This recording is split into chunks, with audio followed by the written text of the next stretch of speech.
A few brief thoughts on this Sunday. Let me just take the time first. On Homecoming Sunday, with the sermon title, Close the Garage Door. The passage that we listened to, that Anne read for us, is one of my favorites in the Bible. It's the Great Commandment as we find it in the book of Deuteronomy. The last part of it, I think it's from verse 6, is also, no, from verse 4, is also in the Jewish communities known as, in Judaism, known as the Shema. Because hear Israel, the Lord is our God, the Lord alone. Shema Yisrael, Eloheinu, or Adonai Eloheinu, Adonai Echad. It is a beautiful prayer that became the way that the Jewish communities prayed on a daily basis, replacing the Decalogue or the Ten Commandments as part of the prayer during the first 2 centuries after the birth of Jesus. Sometime in that period, the Jewish communities moved from reciting the Decalogue, the Ten Commandments, to this one, the Great Commandment, that Jesus also affirmed when he was asked what is the most important commandment. When they were trying to trick him and get him to say this one is more important than that one, he summarized it in this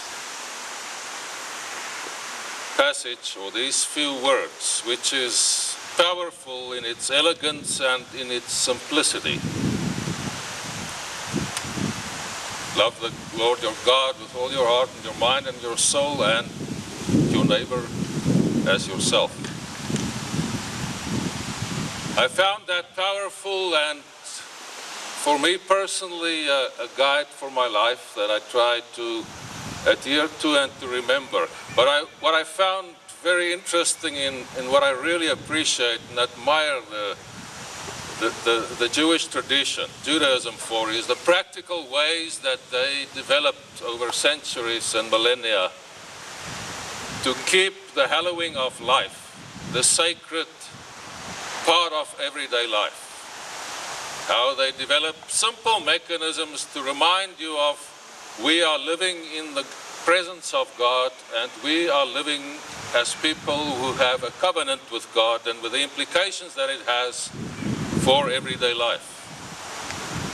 One of those mechanisms, which I personally appreciate a lot, is the practice of that's also mentioned here, that you have to write it on your doorposts and on your gates. This commandment, the Shema, hear Israel. And it is that scroll, it's inscribed on a little scroll, and it's very interesting, all the signs behind it develop over so many years, the specific parchment that they use and so forth, and the ink, and then the practice or the ritual of placing it there. But I won't bore you with that. Let me just say that this, in observing Jewish homes and properties,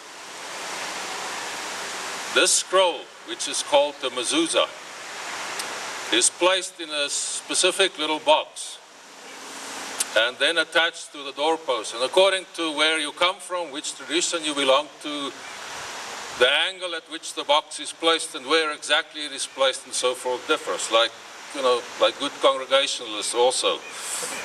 If you have one practice, you have 50 opinions about it, and in the end you have 3 churches emanating from that, when we can't work together or agree on something. But they place this mezuzah in this box, on the doorposts or on the gate. And the practice developed in the Middle Ages, especially among the Ashkenazi community of the Jewish people, that when they would exit, they would touch that and then touch their lips as well. And when they come back, they would do the same. Touch the mezuzah in the box and touch their lips as well. As a reminder that when you exit your house, you go into the world while affirming that the great commandment, the Shema, hear Israel, that will be your guideline and the guardrails for your life. And when you come back from the world, you affirm that is the way that you have been in the world, and when you enter into your house, you also touch that and touch your lips and say, this is also the way that I will be inside my home. In that way, hallowing the full life of the individual and also the full life of the household and everybody belonging to that household. For me, a beautiful practice that enables any Jewish person, observing person, to be constantly reminded of who they are and what the implications are for them as an individual, or as individuals, and also for them as families. I have my own mezuzah at home, not the nice scroll and all that. But for me, it's my garage door pad, the electronic pad. You know, we, for several reasons, do not use the front door of our house. On very rare occasions, mostly the UPS people that drop off a parcel are there, causes us to open the front door, or somebody who doesn't know us, come there for the first time perhaps, they will go to the front door. And the doorbell doesn't work for those of you who try to ring it. But we use the garage to exit and enter the house. And one day, as I was trying to figure out what lies ahead for the day with a few difficult things on the agenda, as I was, initially I didn't understand the pad. I keyed in the code and then pressed open as well. But later on I found out you don't have to key in the code anymore. You can just press the open button and then it'll close as well. But as I was doing that, it made me think of the mezuzah. And since then I've conditioned myself not to recite the Hebrew or the English or perhaps the Afrikaans or any other language, but just to think of, this is who I am, part of the tradition that has its roots that we can find in the sacred text of the Old Testament, and that Jesus, whom we profess to follow in his teachings, and who we try to serve as God's people, this is who I am. And when I touch that pad several times a day, most often, it is my reminder. Remember who you profess to be. And it also speaks to me of the necessity that we face as Christians and as all religions for that matter, especially in the Western societies, that we have to constantly re-evaluate and assess our environment and determine what is the essence of our religion and of our tradition. What does it boil down to? What would you say if somebody asked you, what is your religion about? What is your church about? And for me, that great commandment says a great deal about it. If we look at the Christian tradition, especially in Europe and also in the US, what do we see? We see very beautiful church buildings being converted to concert halls, or museums, art galleries, or sometimes community centers. What do we see in the US? We see 3 UCC churches closing every week. We see 7 mainline churches non-evangelical churches and non-Pentecostal churches closing doors every week. And those statistics are old. That's 3 years ago. It's probably gone up now, the numbers. We see, if you interpret it in a certain way, a negative picture and a picture that provides ample reason for despair. That's not what I'm about. It is the reality that we face, and I think it is an important footnote and a commentary on the relevance of church in the life of ordinary people.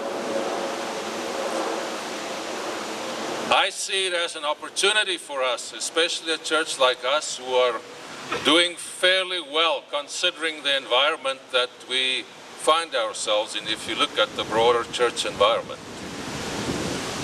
I think it is an opportunity for us to evaluate and look at everything across the landscape that we find ourselves in, every aspect of our being and our existence as church, and say, is our message still relevant? Does it provide or enable the people who go through the motions to come here like on this Sunday to find hope and to find meaning for their lives?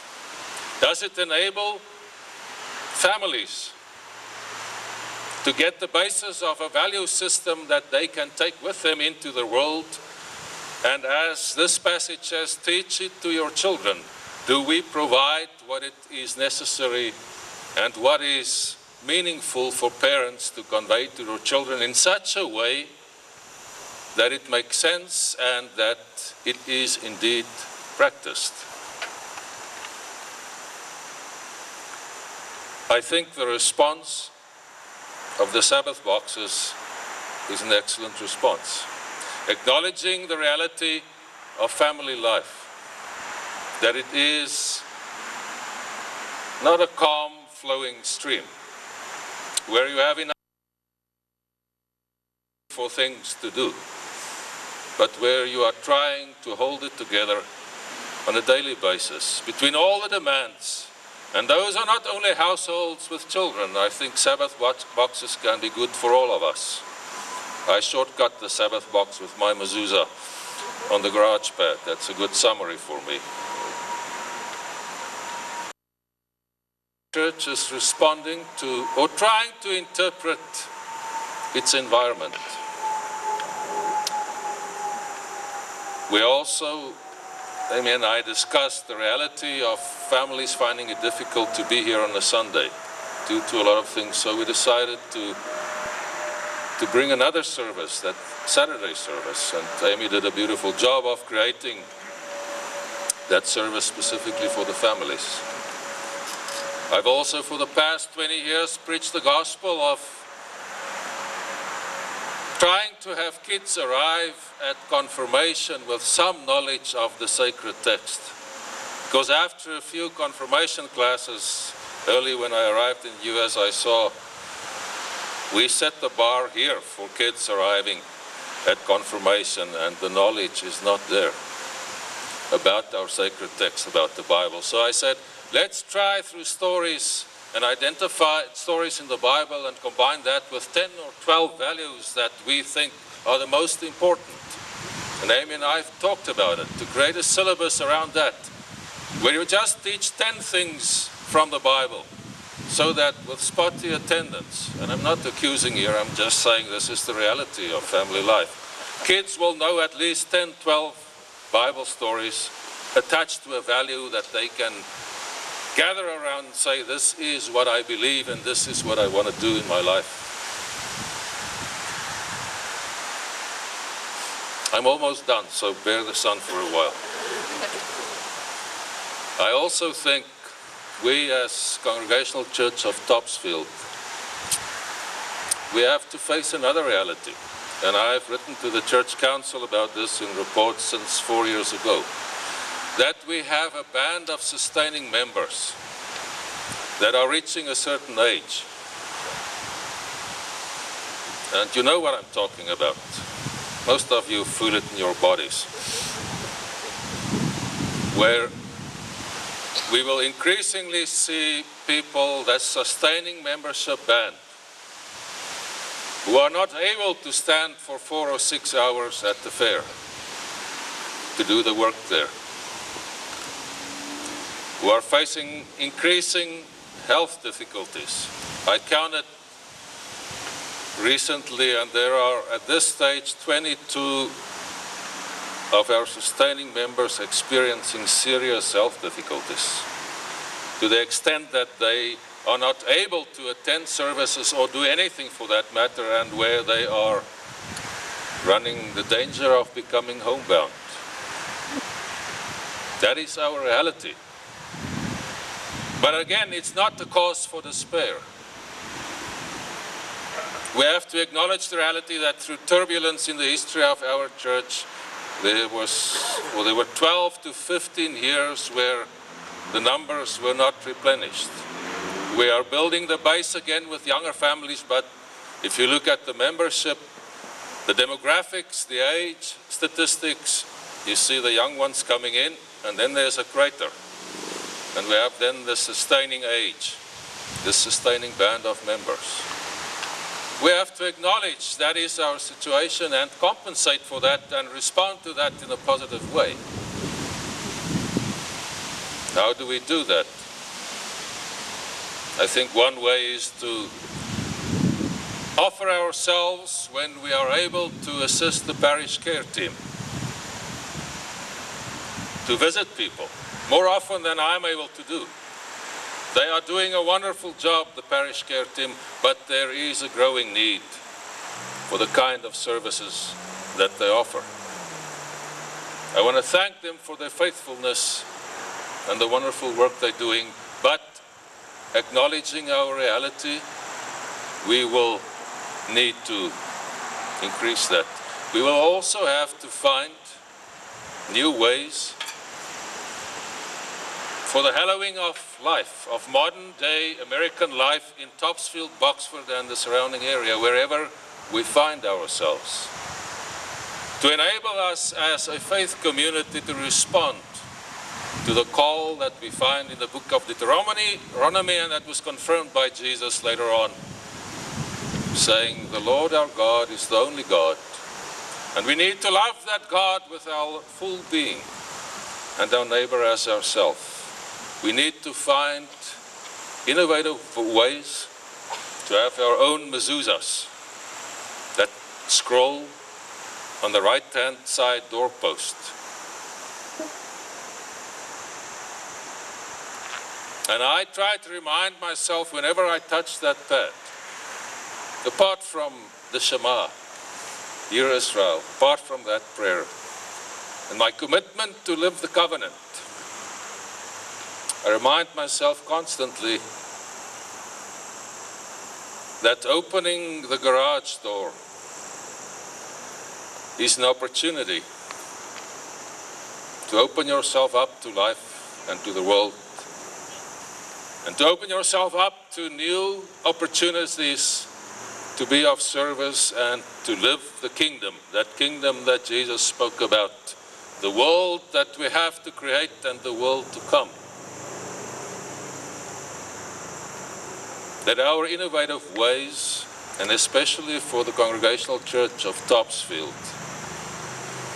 let our innovation not be finding new ways to close the doors, to shut ourselves off, to turn inward, but let our mezuzahs, our reminders of who we are, open us up and enable us to look towards the future in God's hope while we serve God and do God's work as God's people.